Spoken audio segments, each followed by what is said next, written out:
Chceme vám ukázať 5 najkrajších projektov, ktoré sa nám podarilo zrealizovať aj vďaka vašim 2% daní. Charitatívny bazár Obleť sa. Predajom upotrebovaných vecí sme pomohli chorým deťom aj prírode. Letný tábor Zrnko nádeje. S nevyhodneným deťom z Oravy sme darovali nezabudnutelné zážitky a nádej na lepšiu budúcnosť. Ďalší projekt bol virtuálny beh Zabehni to za nás, do ktorého sa zapojili aj osobnosti z celého Slovenska. Napríklad Jan Volko a Leoš Bajn. Projekt číslo 4.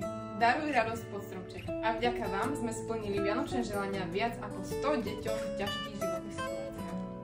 No a tieto posledné Vianoce sa nám podarilo zorganizovať benefičný koncert pre Matiaska, na ktorom vystúpili Daniela Lovlin a jej manželka Kecmony.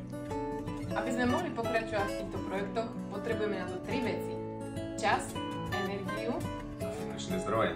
Tak by sme vás chceli poprosiť, aby ste nám aj tento rok zdarovali vaše 2% z daní, aby sme mohli pokračovať v týchto fantastických projektoch aj naďalej. Ďakujeme. Pomáhajte s nami. Nič krajšieho predsa niet.